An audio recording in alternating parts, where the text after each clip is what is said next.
Excellencies, heads of state and government, distinguished co-chairs, Secretary General of Habitat 3, distinguished members of the Bureau of Habitat 3, honorable ministers, distinguished delegates, ladies and gentlemen.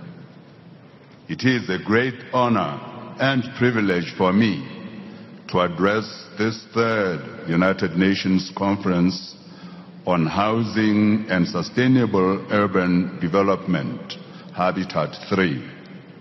Allow me from the onset to thank our host, His Excellency Rafael Correa, Constitutional President of this great country, the government and people of Ecuador, for the warm hospitality extended to us since our arrival here.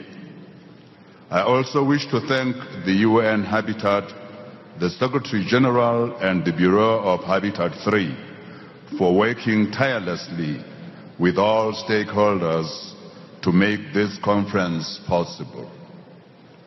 Lesotho welcomes the recently adopted Sustainable Development Goals, SDGs, and in particular SDG 11, mirrored so eloquently in the 8 pillars which are the hallmark of the African Union's transformative urban and human settlements agenda.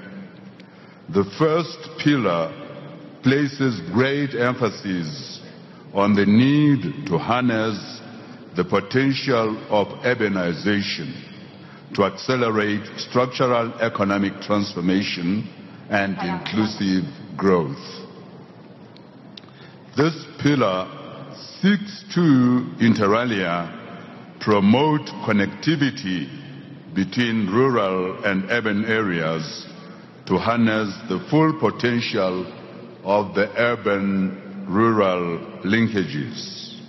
For us in Lesotho, inspired by this lofty ideal, we've embarked on a program of construction of rural access roads under the auspices of local councils.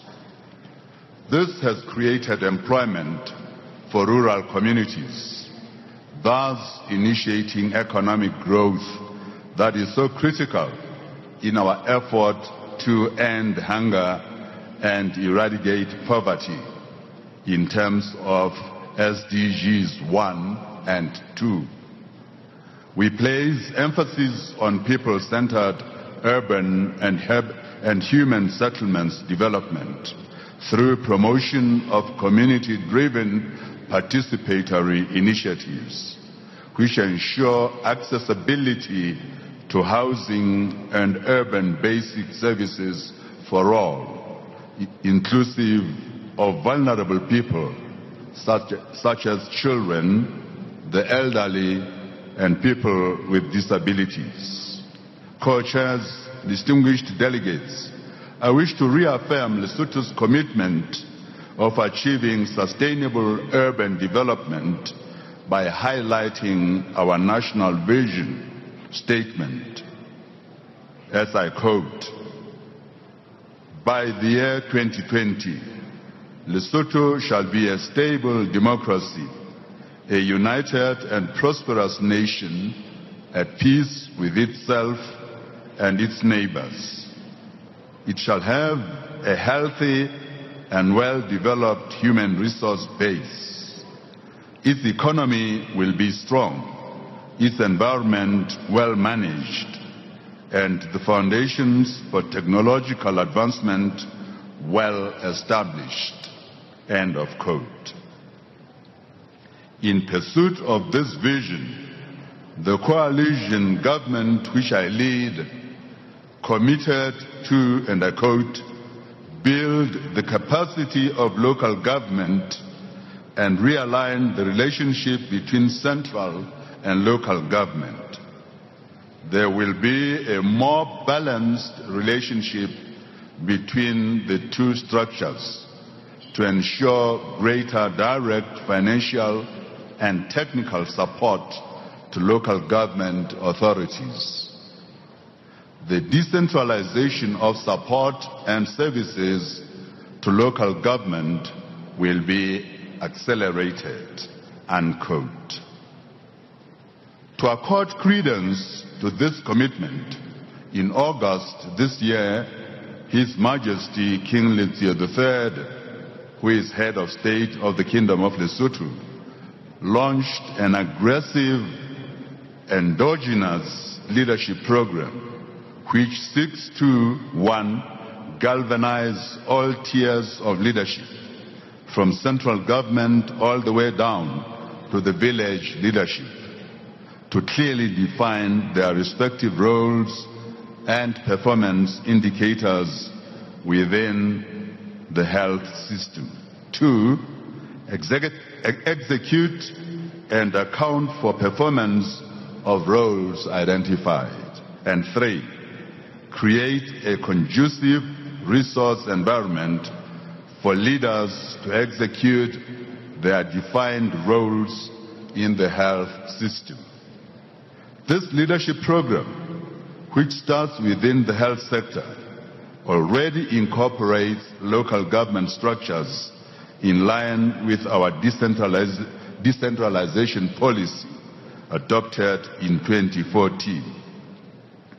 The leadership program falls directly under the office of the Prime Minister and will permeate other government ministries in due course.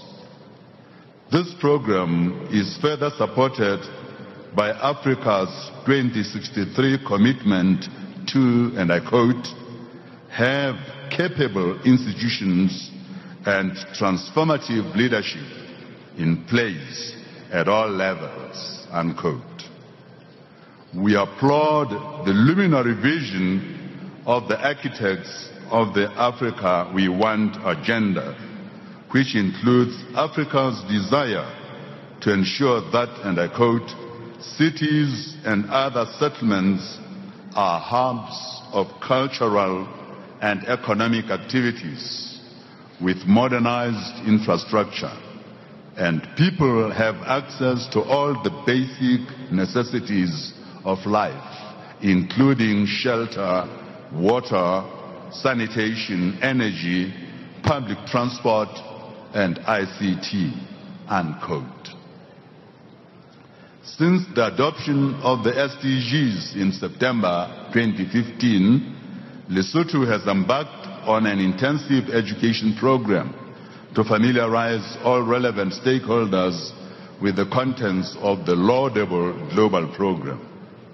Lesotho is currently reviewing its National Strategic Development Plan 2012 to 2017 to align it with Agenda 2063, the SDGs, and the Paris Climate Agreement, amongst others.